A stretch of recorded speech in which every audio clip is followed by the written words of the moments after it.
Prior to Game of Thrones, dragons weren't really something that we're seeing in live action all that often. If we're talking anime, of course, that's a completely different story. But in terms of movies, dragon sightings were something they would happen very few and far between, if you know what I mean. Basically, that leads us to the topic of today's video, which is one of the real last dragon movies that came out before Game of Thrones came out and the idea of dragons became mainstream again. I'm Guapo Jim, and today we're going to be breaking down Reign of Fire and why this B-movie epic is a true hidden gem. Before I talk about Reign of Fire, this is a pretty small channel. Not a lot of people who actually watch my channel are subscribed, so if you do like this video, I'm gonna need you to like this video, subscribe, comment, share, the whole deal. All support really is super appreciated. I've also left some links down below as well, so if you want to check those out, again, you'd be the real MVP. No pressure, of course, just kind of helps us keep the lights on in this place. With that out of the way, let's get to some Reign of Fire, all right? Basically, Reign of Fire is your typical run-of-the-mill, post-apocalyptic dragon action-adventure movie. Set in a bleak future where humanity really teeters on the edge of destruction, this film, it brings the viewers into a world where everything, and I do mean everything, has been mashed up by these dragons. Basically, these dragons, they've been underground for centuries and they woke up and they just started killing everybody. It's pretty straightforward. Just try to stick along, try to stick along, try to stay along, try to stay along. You guys know what the saying is, all right? Just follow with me now, stay with me now, all right? Our story begins when this kid, Quinn Abercrombie, who's basically the son of a construction worker, he unwittingly discovers this dragon while he's exploring this underground site in London. Basically after that, there's a time skip, and by the time that we see the Earth again, everything, it's all fucked. Like, basically the dragons, they've awoken and they've started multiplying and they've went scorched earth on everything. So all of the cities that we know, all of the big cities in the world, they're basically under ash, and humanity itself has gone into hiding. So Quinn, at this point, he's now an adult, he's hardened, he's a survivor, he's been around the block a few times. And he creates this community of survivors just outside of London, and their whole, I guess, purpose, sticking together, is literally they've got two simple tasks. They've got a couple tasks which are just to stay alive and to make sure that the dragons don't see them, because they'll be dead if that happens. So I mean, it kind of leads back into the first one, but you know where I'm going with it, all right?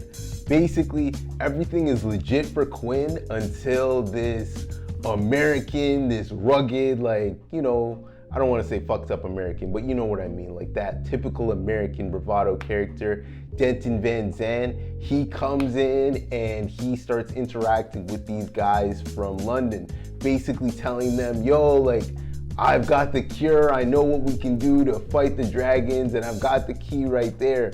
So between Quinn and between Denton, these guys, they're two leaders, they're two alphas, they're gonna be clashing all the time.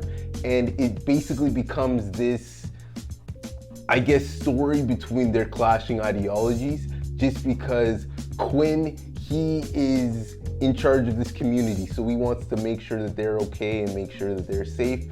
Whereas you've got Denton, who's like, nah, fuck that, like, we gotta kill all these dragons. So it really creates a lot of conflict and a lot of good stories, to be honest, between these two characters and their interactions. As these two leaders begin to collide in this world that's now filled with all of this fire and fury, figuratively and literally, that group of survivors that Quinn was looking over, basically them combined with Denton, decide that they need to stop and, you know, stop the dragon epidemic that's happening on Earth. So With the dragons themselves having the ability to fly, the humans now begin this race against time, I guess you could say, to fight against the dragon's threat. As always, tensions are going to begin to mount. People, the alliances that they've shaped before, they're going to start to split up. And the question above all remains, which is, can these humans that pretty much have nothing but just their wits and a couple guns and shit like that, can these niggas really fight against dragons that are literal dragons that can fly and shoot fire? Like, can these guys really fight against that? Stick around and you'll find out. Hey, what's happening, slime? If you're watching this video right now, I'm gonna go out on a limb and I'm gonna assume that you like to watch videos about heroes who are fighting against dragons or other kaiju level threats. If that's the case, Sym-Bionic Titan, I'm telling you, bro, that show would be your shit. I actually made a video about that show and I've left the link in the description down below. Do us both a favor, you should check it out. I'm telling you, I don't really lie when it comes to that shit, and you won't be disappointed, all right? From a production standpoint, while clearly being a B movie, this movie actually had quite a bit of A-list talent. Again, it had Christian Bale, it had Matthew McConaughey, even our boy King Leonidas, Gerard Butler, he appeared in it for a while as well. On top of that, movies like this, especially like movies like Lake Placid, you had Anaconda, Dragonheart, Jurassic Park, movies like that, like they showed that people still really enjoyed watching movies about dragons or other giant lizards. Like those movies were still killing it in cinema.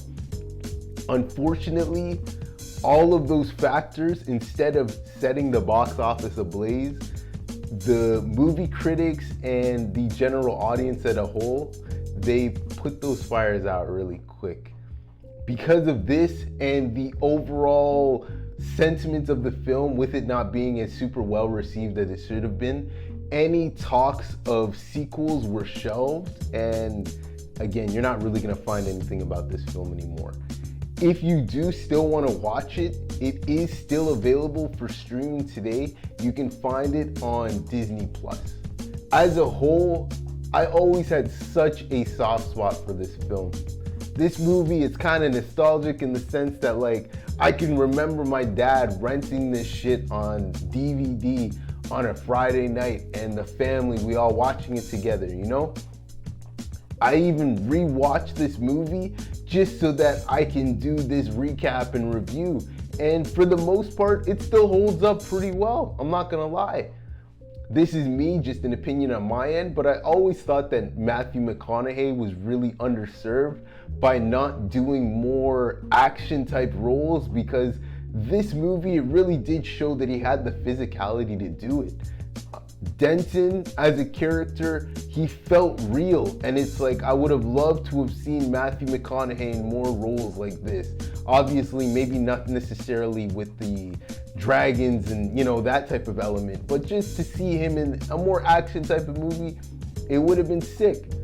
Christian Bale, as always, he ate it when it comes to this movie, because whether we like to admit it or not, he is just one of the greatest actors of our generation. And I'm not saying that as someone who loved the Batman Begins films, it's just, he's legit one of the greatest actors of our generation, and that is what it is, I'm not gonna lie. Even the dragons in this film too, like I'll be the first one to admit, I didn't watch Game of Thrones, I'm not the super biggest Dragons fan, Dragon Ball Z aside, but in this movie, I really did like them. Like, they really did go in. Like, their threat and everything that they represented, you felt the stakes, and they felt like something, you could feel what would happen if the heroes failed in their mission. And in a movie like this, to me, that's really all that counts. I don't care. Anyway, you guys know me, you guys know how I get down, and I'm always trying to put you guys onto some next shit. And with that being said, I just wanted to let you guys know why I thought that Reign of Fire is a true hidden gem. Thank you, thank you, thank you if you've made it this far. If you're a fan of this type of content, I'll need you to like, subscribe, and comment down below on which other shows or movies you guys think were true hidden gems. Till we meet again, stay safe. Later days.